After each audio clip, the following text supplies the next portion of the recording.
Ce matin, avant de t'en venir à l'école, qui a regardé la télé? Dans cette école se prépare un match un peu particulier.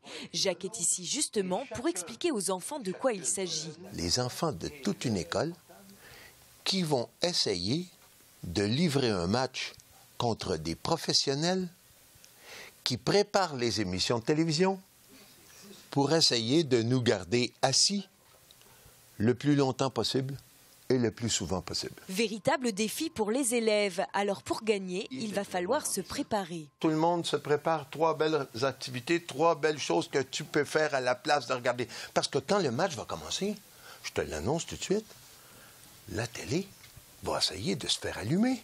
Que faire pour l'éviter? Les enfants ont quelques idées. On peut regarder des livres, on peut faire du vélo, on peut jouer dehors au toboggan.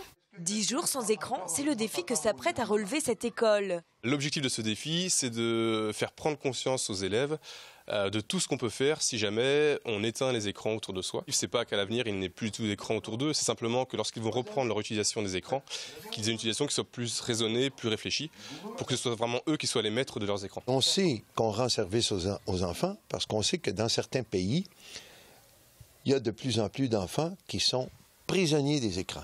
Corée du Sud bat tous les records. On parle d'1 demi-million d'adolescents malades de nomophobie. Ils ne sont plus capables de se passer de leur petit téléphone portable ou de leur tablette.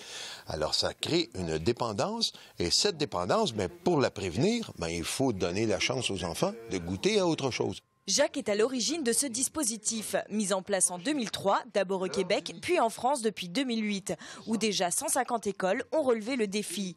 Dès le 19 mai prochain, ce sera au tour de l'école de Mouchamp de s'y atteler, et ce, jusqu'au 28 mai.